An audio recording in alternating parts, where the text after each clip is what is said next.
अंतरराष्ट्रीय युवा विद्वान, जैन दर्शन में यूनिवर्सिटी टॉप व गोल्ड मेडलिस्ट, जैन सिद्धांत एवं न्याय विषयों को सरलता से समझाने वाले, यूएसए, इंग्लैंड, ऑस्ट्रेलिया आदि अनेक देशों में जैन धर्म की महती प्रभावना करने वाले, पंडित टोडरमल पुरस्कार, युवा विद्वत रत्न आदि अनेक पुरस्कारों से सम्मानित मूर्धन्य विद्वान डॉक्टर संजीव कुमार गोधा जयपुर द्वारा जानिए धर्म का मर्म।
नमो अरिहंताणं, नमो सिद्धाणं, नमो आयर्याणं, नमो उवज्जायाणं, नमो लोये सव्वसाहूणम्।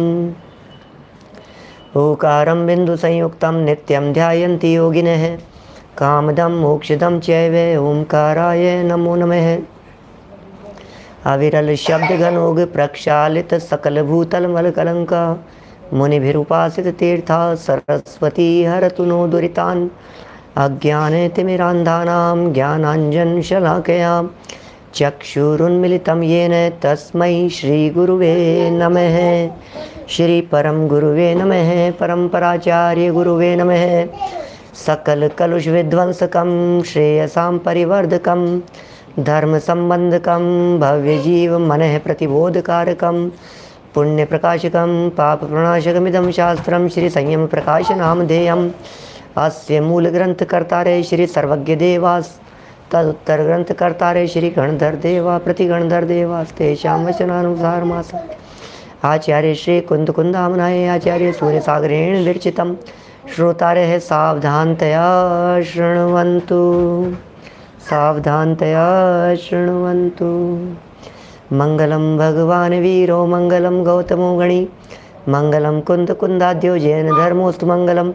सर्वमंगलमांगल्यं सर्वकल्याणकारिकं प्रधानं सर्वधर्माणां जैनं जयतु शासनं, जैनं जयतु शासनं, जैनं जयतु शासनं।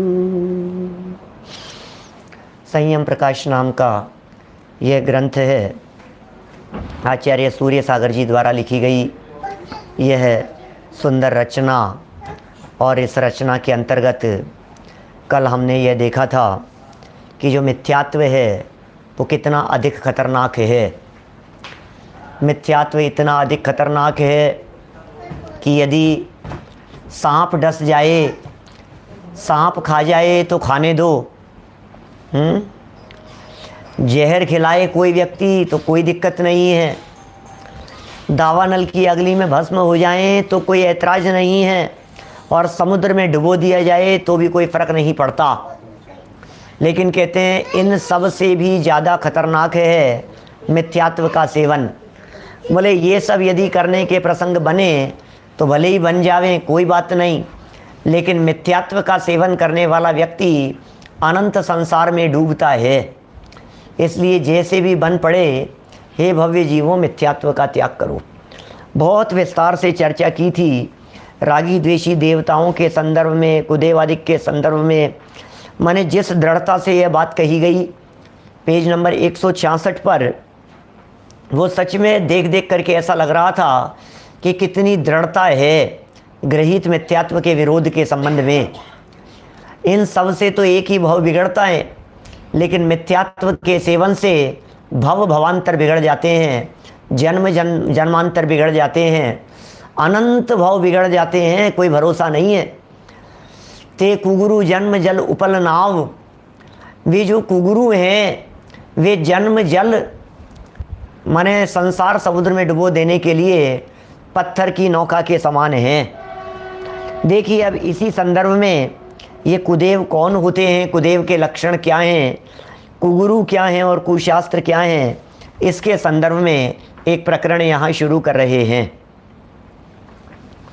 कुदेवों का स्वरूप, पेज नंबर 167 से प्रकरण को आगे बढ़ा रहे हैं।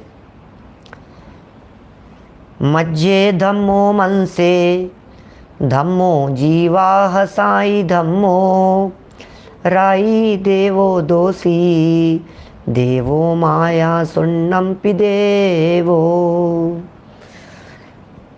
मध्य में, मांस भक्षण में एवं जीवों की हिंसा में धर्म कहने वाले माने कुदेव का लक्षण बना रहे हैं यहाँ। कुदेव कौन हैं? जो लोग शराब पीने में, मांस खाने में और जीवों की हिंसा करने में धर्म कहते हैं, स्वयं रागी द्वेषी हैं, मायाचारी हैं, स्त्रियों के बहकाने वाले हैं, अनेक प्रकार के उपद्रव करने वाले, खोटी चेष्टा के धारक, वे सब कुदेव कहलाते हैं। माने सारे दुनिया भर में ये सब देव बन कर के घूम रहे हैं, दुनिया के लोग इन्हें देव कह रहे हैं, लेकिन ये हमें डुबो देने वाले हैं। कितनी बातें यहाँ कह दी है। देखिए, और अभी तो इतना सा ही नहीं कहा है, अभी तो इसमें कितनी बातों को इन्होंने शामिल कर लिया है, क्योंकि सच्चे देव को मानने वाले लोग भी मानो कुदेव का ग्रहण कर रहे हों, ऐसी बात लिख रहे हैं यहाँ पर। हमें तो लग रहा है हम तो महावीर भगवान की पूजन करते हैं, हम तो कुदेवों को नहीं मानते, हम तो कुदेवों के आगे अपना मस्तक नहीं झुकाते, हम तो ऐसा समझ रहे हैं। लेकिन यहाँ ये लिख रहे हैं, आज लोग झूठे चमत्कार के पीछे पड़कर चाहे जिसे देवता मान बैठते हैं। लो, सब चमत्कार चमत्कार चमत्कार के पीछे पड़े हुए हैं। जहाँ देखो वहाँ चमत्कार, जहाँ देखो वहाँ चमत्कार, चमत्कार को नमस्कार। जगत में ये प्रसिद्ध कहावत है, चमत्कार को नमस्कार है। जहाँ देखो वहाँ ऐसे लगता है चमत्कार हो गया भाई साहब, चमत्कार हो गया, अरे और क्या गजब है भाई साहब। आपको जान करके आश्चर्य होगा, अभी हम लोग इंदौर से फ्लाइट से आए, रास्ते में कुछ सज्जन जैनी ही थे और कहीं जाकर के आ रहे थे, और वे चर्चाएं करने लगे, अरे क्या अतिशय है भाई साहब वहाँ का, तो अरे गजब, देखते ही ऐसा चमत्कार है बाबा का, ऐसा हुआ। मैं कहा भाई साहब गजब हो गया, ये चमत्कार चमत्कार की बातें। उन्हें पता लगा कि हम भी जैन हैं और धार्मिक हैं, तो हमें ज़्यादा ही बातें बढ़ चढ़ करके समझाने लगे। क्या उन्हें नहीं पता था कि हम चमत्कार वमत्कार का निषेध करते हैं।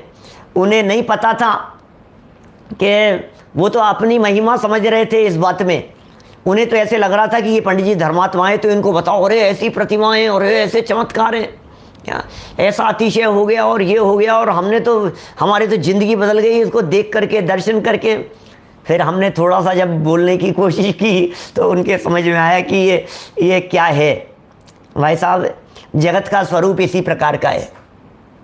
जहाँ देखो वहाँ हर व्यक्ति को सिर्फ चमत्कार की महिमा आ रही है। दुनिया के हर व्यक्ति को ऐसे लगता है कुछ चमत्कार हो जाए, हमारे जीवन में भी कुछ चमत्कार हो जाए। आप कुछ बतला दो, किसी को पता लगे ये पंडित जी हैं, तो लोग हाथ आगे करने लग जाते हैं, अनजान लोग। अरे भाई, हम वो पंडित नहीं हैं। यहाँ चमत्कार के पीछे, चाहे जिसके पीछे भागने को तैयार हैं, प्रक्षाल करने के लिए। हमारे यहाँ की चमत्कारिक मंदिर के बारे में कह दो, मंदिर के चमत्कारों के बारे में कह दो, तो लोगों को ये लगता है कि भाई साहब एक बार तो हम भी वहाँ, शायद कुछ अपने जीवन में, शायद कुछ चमत्कार हो जाए, शायद कुछ बिजनेस में हो जाए, परिवार में हो जाए। दुनिया में हर व्यक्ति को ऐसा ही लग रहा है, चाहे जिसे देवता मान बैठते हैं, पर उन्हें सोचना चाहिए। क्या लिख रहे हैं सूर्य सागर जी, दृढ़ता देखिएगा वचनों की। पर उन्हें सोचना चाहिए कि वे व्यक्ति कभी देवता नहीं हो सकता जिसके विषय कषाय नहीं घटी है। लो, वो देवता, किसको देवता मान रहे हो भाई साहब? आप कह रहे हो देवता हैं, आप कह रहे हो देवता हैं साहब। अरे जो रागी द्वेषी हो वो देवता कैसे हो सकते हैं? जो व्यक्ति विषय कषाय वाले हो वे तो देवता नहीं हो सकते ना। विषय कषायों में रचे पचे व्यक्ति को भी देवता मानेंगे तो फिर उनमें और हम में क्या फर्क रह जाएगा? देखिए लिखा है आगे, जो पुरुष विषय वासना में लिप्त हैं वह भगवान इस पद से अलंकृत नहीं हो सकता, क्योंकि विषयी और कषाई होकर भी मोक्ष मार्ग का नेता हो, ये दोनों कार्य परस्पर विरोधी हैं।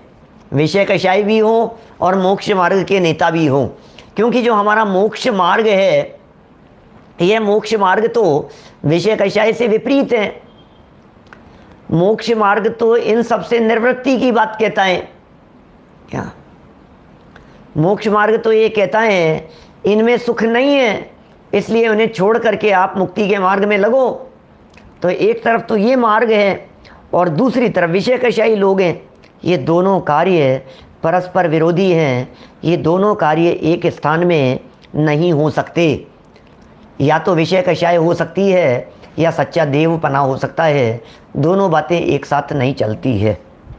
कहा भी है, सुदृष्टि तरंगिनी का प्रकरण है, क्रोधी मानी मायावी चलो भी शाश्वत सूपक है, राग द्वेष भयाशा भाक ईश्वरों ने भविष्यति। जिस प्राणी की आत्मा राग द्वेष से युक्त हो, जो प्राणी रागी द्वेषी दिखाई दे रहा हो, जिसे किसी को मारने को किसी को बचाना, जैसे किसी को मारना किसी को बचाना, किसी को वरदान देना, किसी से पूजा भेंट चढ़ाना। अब ये वाक्य रचना तो कॉमा कॉमा लगा करके बढ़ाई हुई है, एक एक वाक्य पर रुको तो जरा टटोलने का प्रयास करो अपने आप को। किसी को मारना ये कुदेव का लक्षण, और किसी को बचाना ये भी कुदेव का लक्षण। अब मारने वाले को तो सब बुरा समझ रहे हैं, बचाने वाले को तो कह रहे हैं ये तो प्रभु की कृपा हो गई, प्रभु ने बचा लिया। ये कह रहे बचाने वाला भी कुदेव है। आपको यदि ऐसा लगता है कि देवता की शरण में जाकर के बच जाते हैं तो वो भी कुदेव हैं। किसी को वरदान देना, लो, और भाई साहब भगवान का आशीर्वाद है, वरदान मिल गया भगवान से। ये अन्य मत में तो इस प्रकार की चर्चाएं आती हैं जिनमें फूल गिर जाता है ना। मैंने कोई ना कोई अपने मांगी और हुमचा पद्मावती में ऐसा होता है, मन्नत मांगते हैं, फूल गिर जाता है, हाथ में फूल लगा हुआ होता है और कोई ऐसा लगता है जैसे आशीर्वाद मिल गया है, काम हो गया है, वरदान मिल गया, अब तो आशीर्वाद मिल गया। लोग क्या क्या नहीं करते हैं, किसी से पूजा भेंट चाहना। अब वो भगवान क्या हो सकते हैं, वो देवता क्या हो सकते हैं कि जो जगत के लोगों से भेंट चाहते हों, सवामणि करवाना चाहते हों, और भी न मालूम इसी तरह की चीज़ें हो सकती है। किसी पर क्रोध करना, किसी पर प्रसन्न होना। अरे भाई आज तो भाई साहब भगवान बहुत मेहरबान है, क्या खुदा मेहरबान है गधा पहलवान, मैंने खुदा मेहरबान है। आज तो प्रभु की कृपा हो गई। आज तो पता नहीं क्या है, आज तो कृपा बरस रही है, भगवान पता नहीं सुबह दर्शन करके आए थे क्या। ऐसे ही कुल देवी वगैरह के संदर्भ में समझते हैं ये तो हमारे कुल देवता हैं, ये हमारी कुल देवी है। इसी तरह की मान्यताएं परंपरा से चलती है। ये सब देवताओं के संदर्भ में भ्रम है भाई साहब। प्रसन्न होना, किसी को अपना लेना और किसी को छोड़ देना,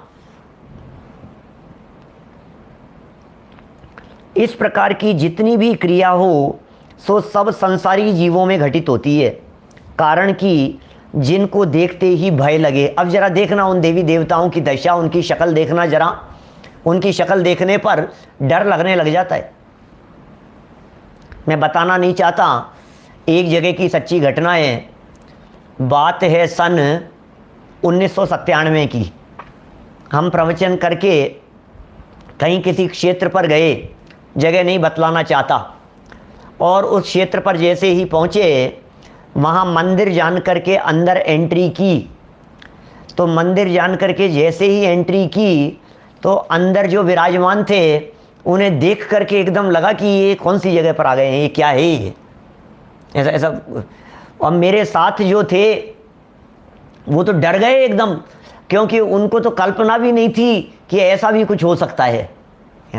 ऐसी शक्ल, ऐसा ऐसा रूप, माने कितने साल पुरानी बात हो गई। देखो आप, बच्चे डर जाते हैं एकदम, आंखें निकली रहती है, डरावना सा रूप रहता है, जीभ निकली रहती है, और ऐसा ऐसा रूप लगता है देवी दहाड़ी काली का, इस तरह का देख करके डर जाए बच्चे जिन्होंने कभी नहीं देखा हो। ऐसे ऐसे लगे कहीं कंकाल वगैरह। तो उस समय का तो मुझे इतना ध्यान भी नहीं है, भूल भी गया मैं, लेकिन मुझे तो इतना ज़रूर ध्यान है कि एकदम झटका ज़रूर लगा था उस परिस्थिति को देख करके। और दूसरी बार, एक बार और फिर ऐसी परिस्थिति बनी।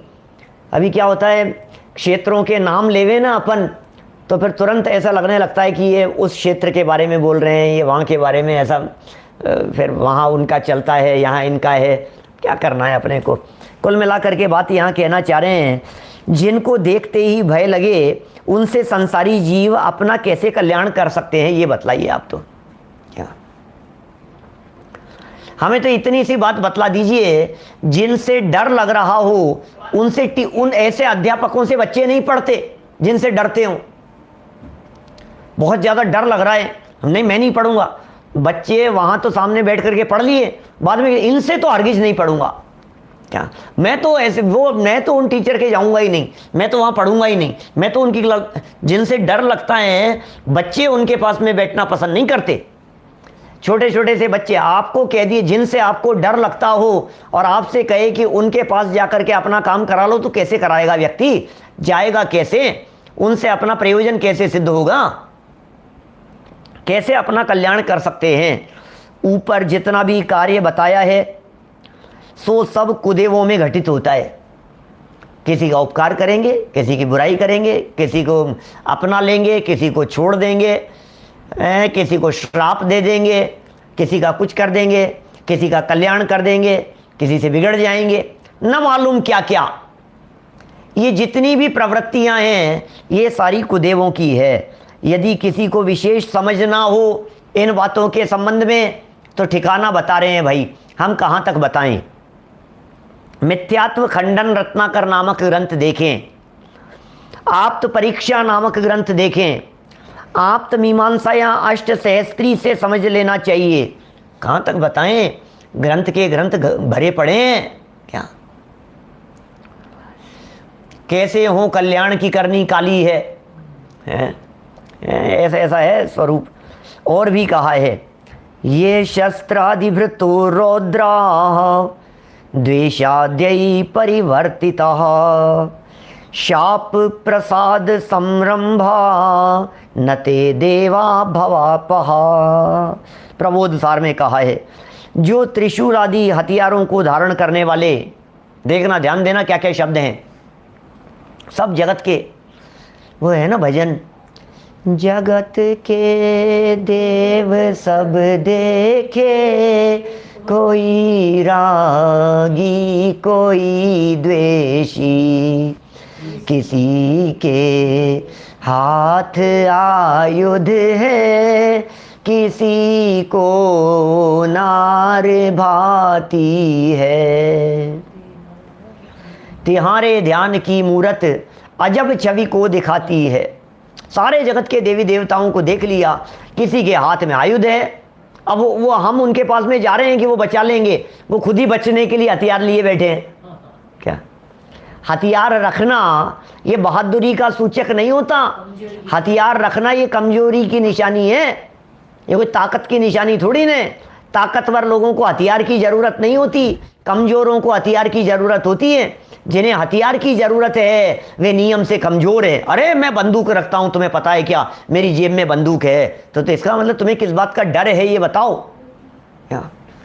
जिनके पास में धनुष बाण है, जिनके पास में गदा है, जिनके पास में तलवार है, जिनके पास में त्रिशूल है, भाला है, जिनके पास में अन्य अन्य हथियार हैं, ऐसे जिनके पास में हथियार पड़े हुए हों, ये कह रहे हैं ऐसे हथियारों को रखने वाले कौन हो सकते हैं, डरपोक हो सकते हैं।